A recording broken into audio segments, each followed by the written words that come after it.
So, it's all over. Well, I guess it's been over for a while now, and it took me this long to actually prepare something to say. I'm a few months late to read the eulogy, so instead, I'd like to talk about what made H&G so special to me, and tell you all what I'll be doing next. God knows I've had enough time to stew on this.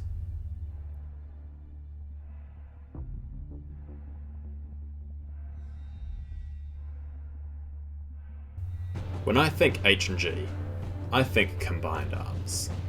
Tank duels, high-speed dogfights, brutal close-quarters infantry battles, airborne assaults, stealthy and precise sniping are all perfectly good gameplay loops on their own. But it's when you throw them all into a melting pot of ever-changing battlefield conditions that true greatness emerged.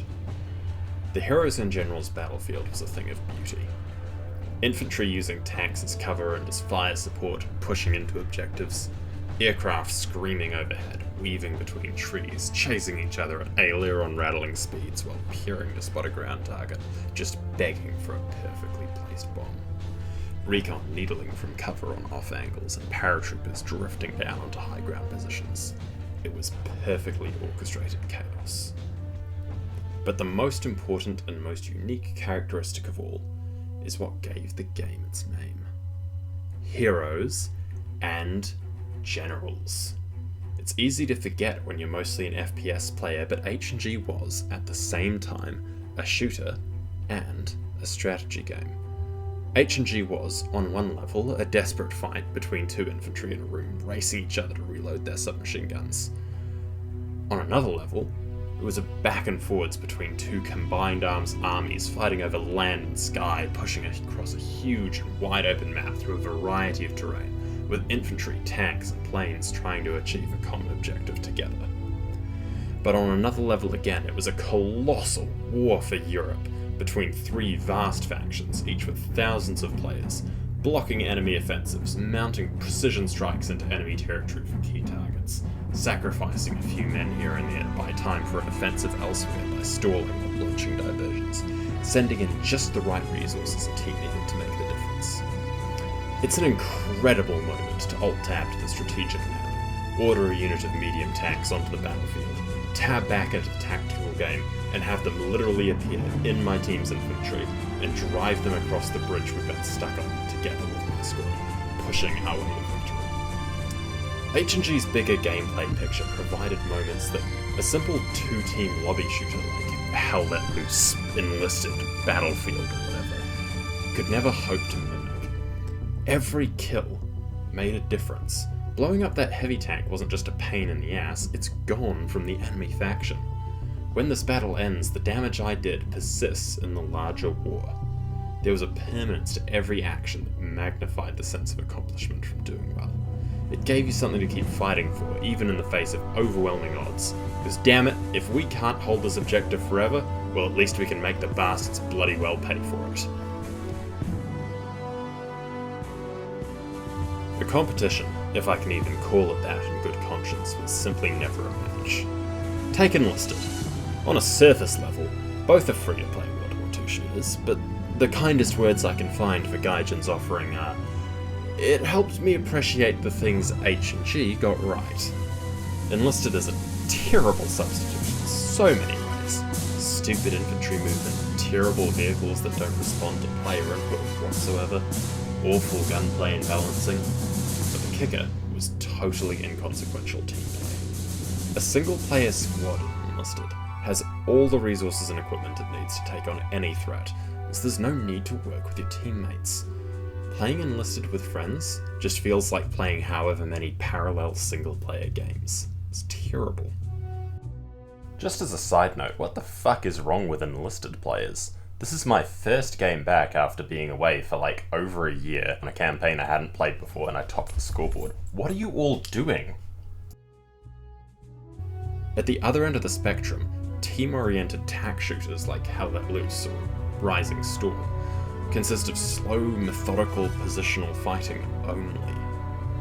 I want that, don't get me wrong, but I also want the aggressive, high-speed, long-range flanking maneuvers. I want to be capable of both squad and solo play. Tack shooters are extremely firepower focused to the point where maneuver is almost irrelevant. better camouflage and cover, and their team focus to the point where mechanical skill is superfluous relative to communication and preparation.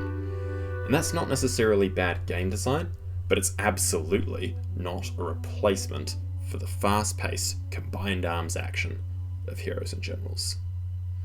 Because it might well have been by accident, but Rito struck an impossibly delicate balance in their design.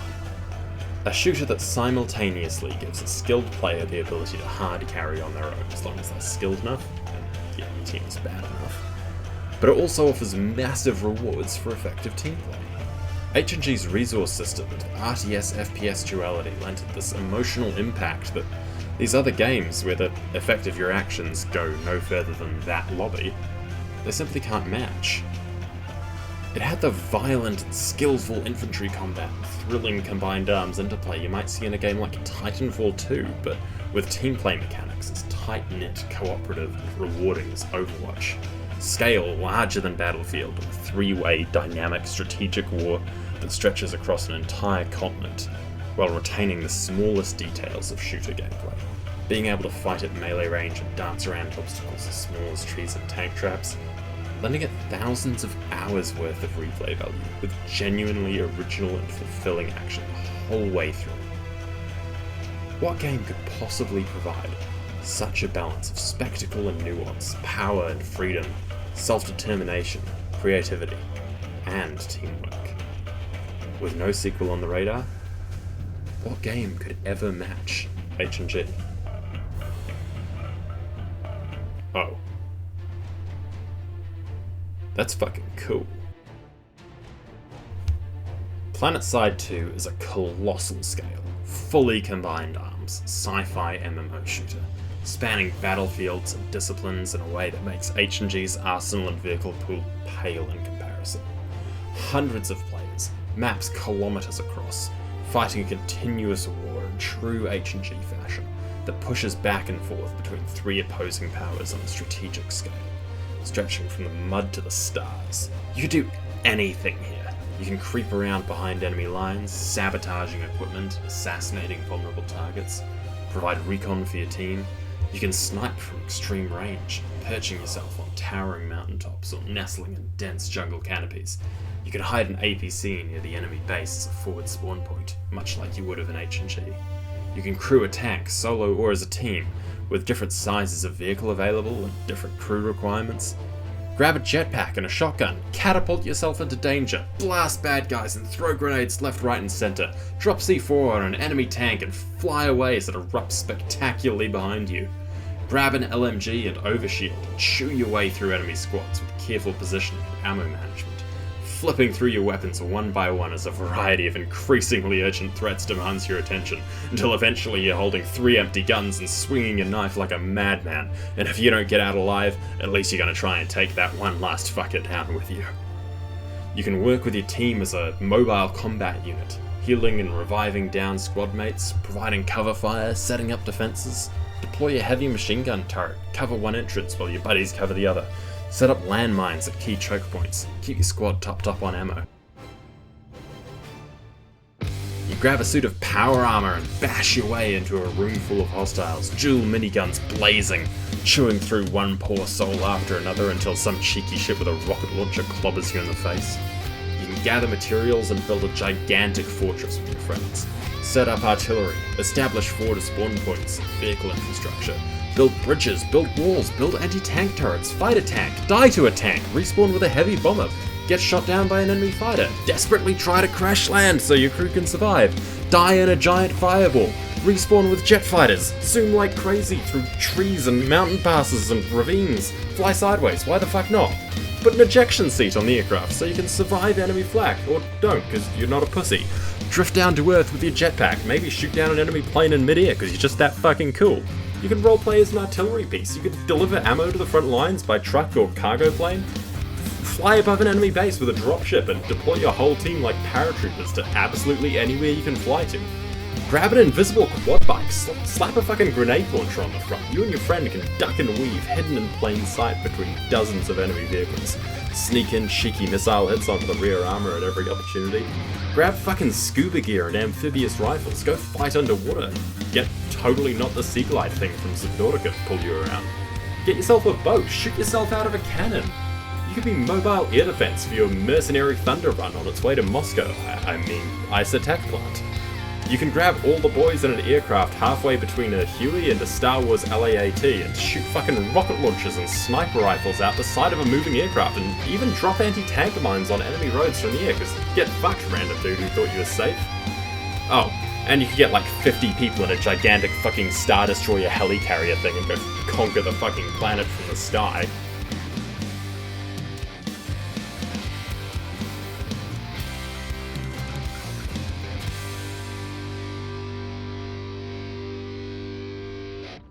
Now, there are a few things I should mention. The big one that catches new players off guard is bullet velocity. H&G used realistic bullet velocities of around 700 to 1000 meters a second, depending on the gun. PlanetSide bullets moved noticeably slower, around 5 to 600 meters a second, and tank guns have very low velocity, feeling more like the basketballs that T-28 lobbed, which makes a lot more sense when you remember that PlanetSide is a mobility-focused game. By slightly reining in projectile velocities, it frees up a lot of movement around the map, and it prevents the tack shooter effect of everyone just huddling in a trench for most of the game. Time to kill is noticeably longer than H&G, but it's still very quick with good aim. High-powered guns like bolt-action rifles and pump-action shotguns can still kill with one well-aimed hit. The sci-fi aesthetic can be a little bit jarring, especially in really dense infantry fights. But if you're coming here from H&G, the progression system should feel instantly intuitive. The social and group functionality is the real star of the show. Squads hold up to 12 players, and up to 4 squads can link together into a platoon for coordinating up to 48 people with a central command structure. And leaders are able to place high-level waypoints for their whole squad or platoon, task each of them with independent jobs. Communication can be subdivided into fire team, squad, platoon chats, so you can separately alert only your closest buddies in the fire team to a single enemy position, or you can coordinate huge pushes by alerting the group at a higher level. Any number of players can band together and into an outfit. If you have the friend group for it, there's no limit to what you can do together. A more elegant solution than the closest thing we had in H&G, with all of us queuing independently for a specific battle on the war map. PlanetSide squads unlock all sorts of awesome functionality, like the ability to call in reinforcements from orbit, drop directly into the passenger seats of your squad mates' vehicles, a bit like you could with H&G's APCs, and the ability to share control of powerful assets like long-range mortars or orbital strikes. Oh, did I not mention the orbital strikes? Fucking space lasers, baby. Space lasers. Outfits unlock all sorts of cool things to do that can especially benefit larger group sizes. Super heavy tanks with bigger crew sizes and more logistical needs. Dropping entire squads out of orbit straight into critical locations. Mobile vehicle garages plummeting down from the heavens for emergency reinforcements. And, oh yeah, this thing. PlanetSide is a good game even if you're on your own, but to really get the full experience, you need to play in a large group.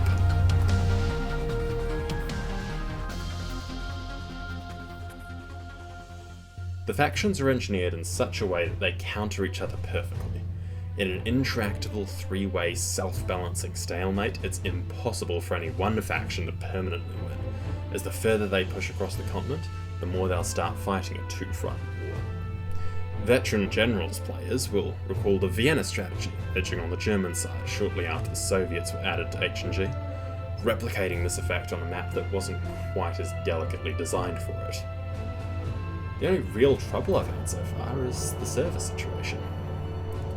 I am getting some flashbacks here from what happened to H&G, I'll admit. The Australian server shut down a while ago, my old characters got moved to the Asian server. The Asian server is dog shit, I don't recommend it. Play in Europe or America instead if you can.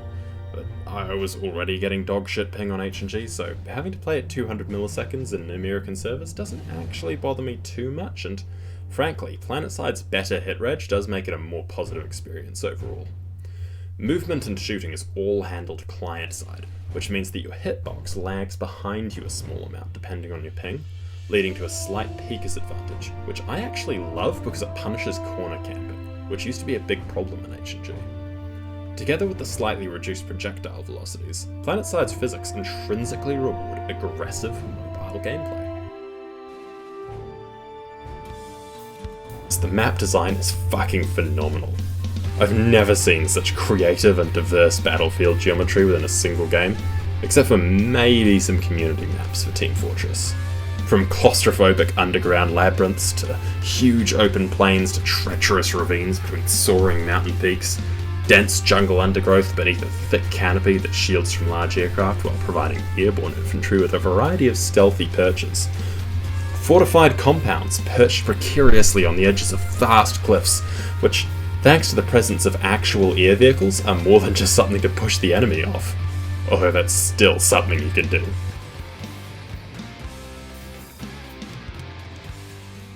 PlanetSide will not serve you pre-processed, committee-approved gameplay on a platter. It will not hold your hand and drag you kicking and screaming to what focus groups have determined is optimal player engagement.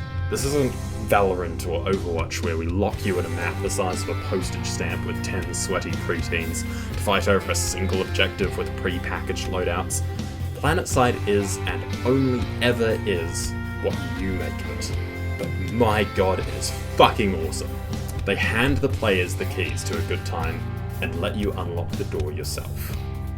And I'd like some of the wonderful people who I played and discussed H&G with the past few years to share it with me.